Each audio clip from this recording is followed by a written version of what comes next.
Gold, trusted gold buyers. మీరు తాకట్టు పెట్టిన బంగారాన్ని విడిపించి ఈ రోజు ఉన్న మార్కెట్ ధరకు కొనబడను.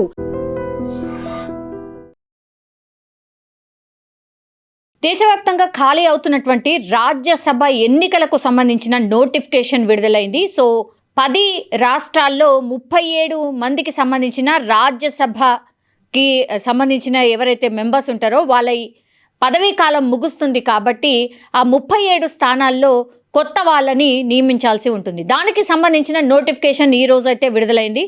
అందులో భాగంగా ఇప్పుడు మన తెలుగు రాష్ట్రాల్లో ఎస్పెషల్లీ తెలంగాణలో 2 రాజ్యసభ సీట్లు ఉన్నాయి.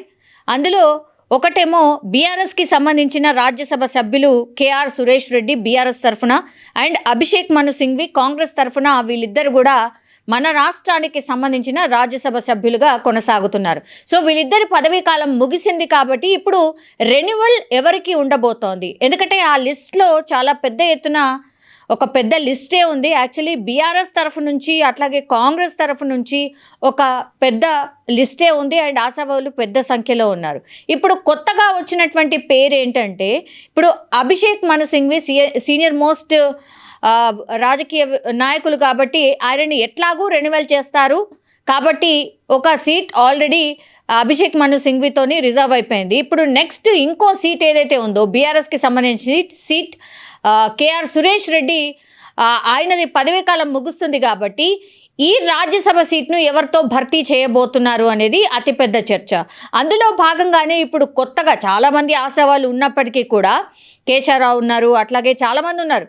ఇప్పుడు జీవన్ రెడ్డి మనకు తెలుసు కదా, మొన్న జగిత్యాల్లో జరిగినటువంటి ఇన్సిడెంట్ కావచ్చు, ఆ ఎపిసోడ్ని కూడా ఎవరు మర్చిపోలేదు. అండ్ ఇప్పుడు జీవన్ రెడ్డి కూడా నిన్ననే ఆయన మీడియా సమావేశాల్లోనే స్ట్రైట్గా క్వశ్చన్ చేసినటువంటి పరిస్థితి. ఇట్లా నన్ను ఇబ్బంది పెడితే, అసలు ఒరిజినల్ కార్యకర్తల్ని ఇబ్బంది పెడితే అసలు నేను పార్టీలో ఉండాలనా లేదా, అసలు నా పరిస్థితి ఏంటో అర్థం కావట్లేదు అనేటువంటి మాట మాట్లాడుకొచ్చారు. కాబట్టి జీవన్ రెడ్డి పార్టీ మారబోతున్నారు, జీవన్ రెడ్డి బీఆర్ఎస్కి వెళ్ళబోతున్నారు, ఇట్లాంటి వార్తలు పెద్ద ఎత్తున అయితే వినిపిస్తున్నటువంటి పరిస్థితుల్లో జీవన్ రెడ్డితోని మాట్లాడే ప్రయత్నం కాంగ్రెస్ పార్టీ అధిష్టానం నుంచి కూడా ఆయన ఢిల్లీకి రావాలని పిలుపొచ్చిందని చెప్తున్నారు. రేపు సీఎం రేవంత్ కాదు, మిగతా మంత్రులు కూడా చాలామంది ఢిల్లీ వెళ్ళబోతున్నారు. అందులో భాగంగానే జీవన్ రెడ్డికి కూడా పిలుపు వచ్చింది. ఆయనతోని మాట్లాడే ప్రయత్నం జరుగుతోంది అధిష్టానం పెద్దలు అనేటువంటిది అయితే వినిపిస్తున్నటువంటి మాట. కానీ ఆయన ఇష్టం లేదు, నాకు ఢిల్లీలో వెళ్ళి నేను ఎంత పెద్ద ఎత్తున అందరికీ ఫిర్యాదు చేసినా కూడా గతంలో ఏం జరగలేదు, ఇప్పుడు కూడా ఏదైనా జరుగుతుందని నేను అనుకోవట్లేదు, నేను ఇట్లనే ఇబ్బంది పడుకుంటా ఉండాలనా, కాంగ్రెస్ పార్టీలో నేను ఏ పార్టీ మారకుండా పార్టీ ఇబ్బందుల్లో ఉన్నప్పుడు కూడా నేను ఇక్కడే ఉన్నా, కాంగ్రెస్ పార్టీ తరఫున ఫైట్ చేస్తున్న వాళ్ళ పరిస్థితి ఇలా ఎట్లా ఉంటుంది అనేది కూడా ఫస్ట్ నుంచి ఆయన క్వశ్చన్ చేస్తున్నారు. అందులో భాగంగానే బుజ్జగింపుల్లో భాగంగానే ఎమ్మెల్సీ లేదంటే రాజ్యసభ సీట్ ఈయనకు ఆఫర్ చేసినట్టుగా చెప్తూ ఉన్నారు. సో నిజంగా ఆఫర్ వచ్చిందా లేదా అనేది మరోసారి జీవన్ రెడ్డి వచ్చి చెప్పాల్సి ఉంటుంది. కానీ అధిష్టానం మాత్రం బుజ్జగింపుల్లో భాగంగా ఆయనకు ఈ ఆఫర్ ఇచ్చినట్టుగా చెప్తూ ఉన్నారు.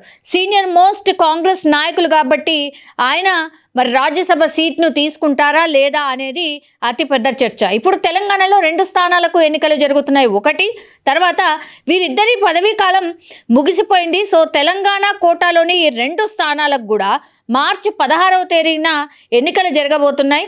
ప్రస్తుతంలో అసెంబ్లీలో ఉన్నటువంటి బలాబలాల దృష్ట్యా ఈ ఎన్నికలు పూర్తి స్థాయిలో ఆసక్తికరంగా కూడా మారిపోయినటువంటి పరిస్థితి. అంటే ఎమ్మెల్యేలు ఓటు వేయాల్సి ఉంటుంది కాబట్టి వీళ్ళందరూ సంఖ్యాబలాన్ని బట్టి ఈ ఎన్నిక జరుగుతుంది, అట్లాగే సభ్యుల్ని ఎన్నుకుంటారు కాబట్టి మరి ఏం జరగచ్చు లాస్ట్ మూమెంట్లో అనేది వేచి చూడాల్సిందే. ఏప్రిల్లో పదవీ విరమణ చేయనున్నటువంటి సభ్యుల స్థానంలో కొత్తగా ఎన్నికైనటువంటి వాళ్ళు వెళ్ళి రాజ్యసభలో కూర్చోవాల్సి ఉంటుంది. అందుకని ఈ నోటిఫికేషన్ రిలీజ్ అయినటువంటి పరిస్థితి అయితే కనిపిస్తోంది. సో ఏప్రిల్లో 10 రాష్ట్రాలకు గాను 37 మంది రాజ్యసభ సభ్యులు పదవీ విరమణ పొందుతున్నారు కాబట్టి వీళ్ళందరి ప్లేస్లో కూడా కొత్త వాళ్ళను పదవి వరించబోతోంది ఒకటి. దాని తర్వాత రేపు ఢిల్లీ వెళ్ళబోతున్నారు రేవంత్ రెడ్డి. ఢిల్లీకి ఎవరెవరు వెళ్తారు అంటే పిసిసి చీఫ్, మంత్రులందరూ కూడా వెళ్ళబోతున్నారు. రాహుల్ గాంధీని, ఖర్గేని, అట్లాగే కేసీ వేణుగోపాల్తో వీళ్ళు కీలకంగా భేటీ కాబోతున్నట్టుగా చెప్తున్నారు. అండ్ తాజా రాజకీయ పరిణామాలు, రాష్ట్రంలో ఏం జరుగుతున్నాయి, నెక్స్ట్ ఏం స్టెప్ వెయ్యాలి, నెక్స్ట్ ఎట్లా ముందుకు వెళ్ళాలి, ఇవన్నిటి మీద డిస్కషన్ ఉండబోతోంది. నిజం చెప్పాలంటే పూర్తి క్యాబినెట్ కూడా రేపు ఢిల్లీలో ఉండబోతోంది. సో ఇట్లా మొత్తం క్యాబినెట్ అంతా కూడా ఢిల్లీకి ఎందుకు వెళ్తోంది, సీఎం రేవంత్ రెడ్డి అట్లాగే మిగతా మంత్రులు కూడా ఎందుకు వెళ్తున్నారు, అందరి పెద్దలతో ఎందుకు మీటింగ్ ఉంది, ఏంటి రాజకీయ నిర్ణయాలు ఏముండబోతున్నాయి, ఫర్దర్గా రాష్ట్రంలో ఎట్లాంటి చేంజెస్ ఉండబోతున్నాయి అనేది కూడా పెద్ద ఎత్తున చర్చ అయితే నడుస్తుంది. చూడాలి మరి. రేపు ఢిల్లీ టూర్ సీఎం రేవంత్ రెడ్డిది ఉంది. అట్లాగే రాజ్యసభ సీట్ కూడా ఖాళీ అయింది కాబట్టి మరి నిజంగానే జీవన్ రెడ్డిని పిలిచి బుజ్జగించి రాజ్యసభ సీట్ ఆయనకు కేటాయించబోతున్నారా, లేకపోతే ఆ రాజ్యసభ సీట్ ఎవరికి అనేది కూడా పెద్ద ఎత్తున చర్చ అయితే నడుస్తోంది. చూడాలి. రేపు ఢిల్లీలో ఈ పంచాయతీ అయితే తేలే అవకాశం అయితే కనిపిస్తోంది.